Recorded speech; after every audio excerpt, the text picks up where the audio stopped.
Gus Baha. Eh, Menjelang berbuka puasa, itu sesuatu yang selalu ditunggu. Semua orang yang berpuasa nunggunya beduk maghrib. Ada tidak sesuatu selain tentunya berdoa, kemudian juga sunatnya makan korma dan sebagainya, tapi apa yang bisa kita lakukan pada saat menjelang dan pada saat berbuka puasa yang bisa memaksimalkan ibadah kita dan menambah pahala kita? Biar Gus Baha lagi dulu, jangan saya terus ya. Karena kalau yang standarnya kan orang tahu kalau buka ya Allahumma lakasum tuh wabika aman tuh, kemudian makan korma dan kemudian menyegerakan berbuka. Apakah hanya itu atau apa lagi yang bisa kita lakukan, Gus? Jadi di antara hadis yang populer ya bagi diri saya, juga saya harapkan umat Islam ikut mempopulerkan hadis itu. Sebetulnya tahapan ibadah satu ke yang lain itu kata Rasulullah, kata beliau, wahai orang Islam, absyiru, kamu harus senang, harus bangga. Inna wa ta'ala qad yubahi bikum malaikatahu, Allah sekarang baru membangga-banggakan kalian kepada malaikat-malaikatnya. Yaitu kalian setelah melakukan satu fardu, kewajiban, menunggu fardu yang lain. Jadi misalnya terhitung niat, saya misalnya habis sholat subuh, di mata Allah, di pandangan malaikat, ini Baha sudah melakukan sholat subuh, hidupnya untuk menunggu duhur, duhur untuk menunggu asar. Jadi status kita ini selalu demi kewajibannya Allah. Beda dengan kita misalnya orang kapitalistik kan, dari satu mapan ingin mapan lagi, lebih mapan lagi, sehingga kita sangat materialistik. Nah ini hamba-hamba Allah pilihan ini dari satu fardu, addu faridotan wantadiru ukhra, wantadzoru ukhra, dari satu fardu menunggu yang lain. Sehingga saya berharap kalau ngajarin anak-anak saya, bagi yang suka makan silahkan tetap suka makan. Kamu hari ini tadoruk sama Allah karena lapar dan menunggu rahmat Allah, dibolehkannya makan itu juga rahmat Allah. Sehingga ketika lapar, kata Nabi, saya sebagai Nabi, kata Rasulullah, disediakan semua khuzainul ard, tapi saya enggak mau, walakin aju'u yauman wa asba'u yauman. Terus kata Nabi, kalau ketika asba'u fa ahmadullah, ketika aja'u fa atadurru ilallah, ketika saya lapar, saya akan tadurru, ibadah saya jalur tadurru, jalur merasa lemah sebagai manusia. Ketika saya kenyang, jalur dekat Allah lewat muji Allah, lewat syukur. Artinya saya ingin umat ini gini, ketika lapar, misalnya kita pejabat atau kita kiai besar, ternyata hanya segitu, kalau tidak makan lemes gitu. Betapa dhaifnya kita. Setelah makan kita syukur ya. Saya berharap dari satu kebaikan tadarruk menjadi kebaikan syukur, dari kebaikan syukur ke tadarruk. Jadi saya ingin garis bawahi lagi, bagus sekali nih uraian tentang syukur. Selama ini yang populer, tujuan puasa itu takwa. La'allakum tattaqun. Padahal sebenarnya ultimate goalnya itu syukur. Walitukmilul iddata walitukabbirullaha ala ma hadakum wa la'allakum tashkurun. Jadi syukur ini penting. Syukur itu menerima yang sedikit dan menganggapnya banyak. Memberi yang banyak dan menganggapnya sedikit. Nah, itu satu. Nah, kembali kepada pertanyaan puasa. Ini pengajaran orang tua-tua kami. Antara lain Habib Abdul Qadir ya. Dia bilang sebelum itu ada mereka baca doa. Astaghfirullah, asyhadu an la ilaha illallah, astaghfirullah, nas'alukal jannata wa na'udzubika. Itu diulang-ulang. Kalau di kampung jadi pujian. Iya toh. Nas'aluka ridho kawal jannah wa na'udzubika min sakhatika wan nar. Itu kan jadi pujian kalau di kampung. Betul. Nah, itu mengingatkan kita bahwa kita perlu selalu memperbarui iman kita. Ada sesuatu yang boleh jadi karena perjalanan masa atau pengalaman mengeruhkan iman itu. Kita ini berarti kita harus paham betul apa arti syahadat. Istighfar perlu. Kita semua berdosa. Kemudian usahakan menghindar dari neraka atau meraih surga. Usahanya itu bisa ittaqun nara walau bisyikki tamrah. Ya toh? Hindari neraka walaupun hanya sepotong kurma. Berbuat baik sama orang, kasih orang seteguk air. Nah itu semua kalau kita bisa lakukan, itu ibadah puasa kita akan sangat berarti. Dan itu diingatkan dalam doa ini tadi, pengalaman orang tua ini, itu diingatkan sebelum buka. Istighfar, istighfar. Supaya tidak arah semua pikiran itu pada makanan tersebut. Kalau tradisi berbuka Gus Baha dan keluarga biasanya seperti apa Gus? Langsung makan besar atau seperti penasaran pengen tahu? Kalau di pesantren umumnya itu kan rata-rata ngaji Fathul Mu'in ya. Di antaranya yang diceritakan adalah makalah banyak sahabat termasuk Sayyidina Ali atau Syiah alal iyal ya. Jadi mereka karena masih anak-anak harus diservis dengan longgar lah. Nah karena mereka longgar kayaknya yang tua juga agak-agak iri lah ikut longgar juga.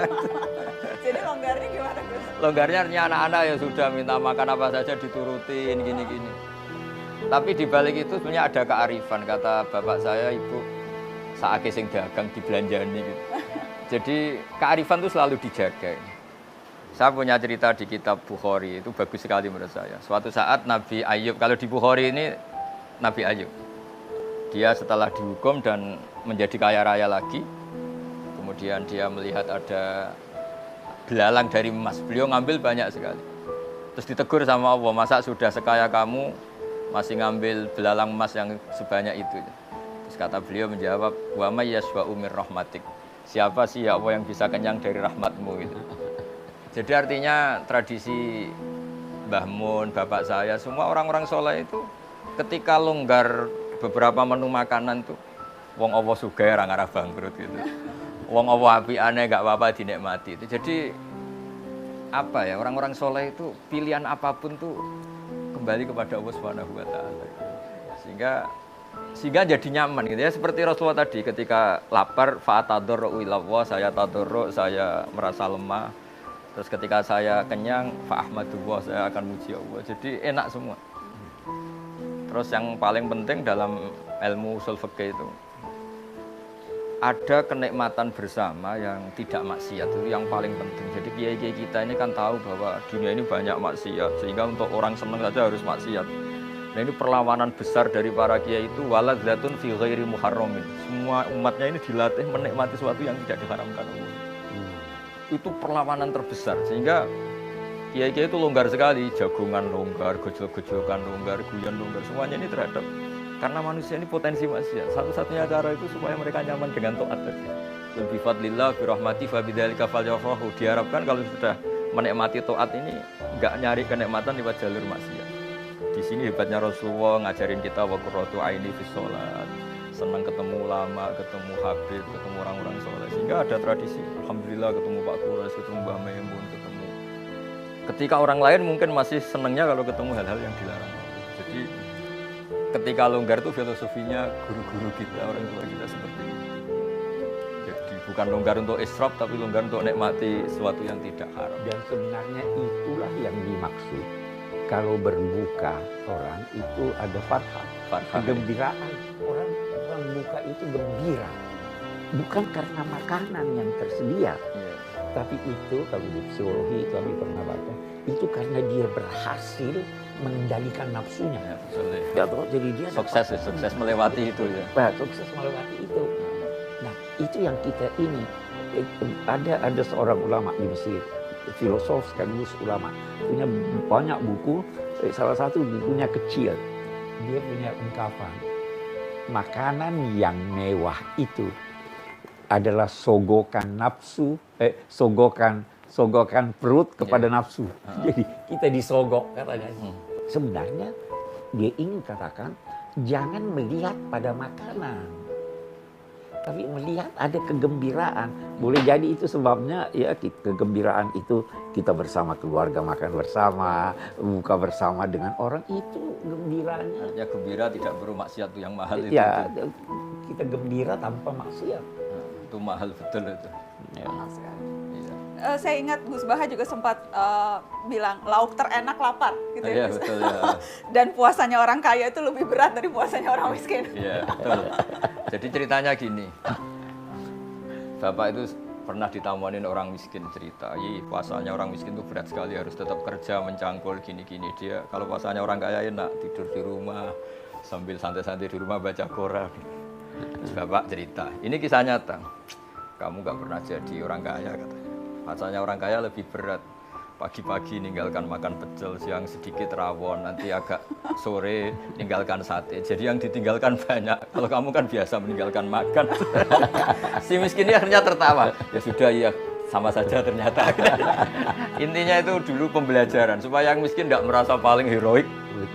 Karena yang kaya juga heroik meninggalkan kongkoi-kongkoi di beberapa tempat yang biasa ngemil, biasa makan itu.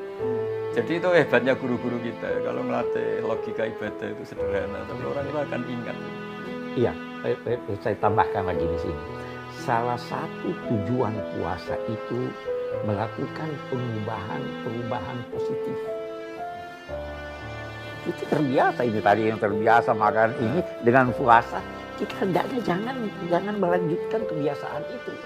Kita terbiasa tidur, bangun, katakanlah sebelum matahari terbit supaya ini. Sekarang kita dibiasakan, kita bangun sahur, dibiasakan tahajud lah, dibiasakan ini. Jadi puasa itu tujuannya begitu. Perubahan ini perlu ada. Karena itu kembali lagi perlu introspeksi. Perlu introspeksi. Ke pertanyaan tadi yang di awal soal doa berbuka puasa. Jadi pada prinsipnya semua doa bisa. Iya, semua doa bisa. Ada yang diajarkan Nabi atau amalan Nabi yang bisa kita tiru? Itu tergantung dari riwayat-riwayat. Ya, doa itu ada dua riwayat. Allahumma lakasumtu wa bika aftartu wa ala rizqika aftartu.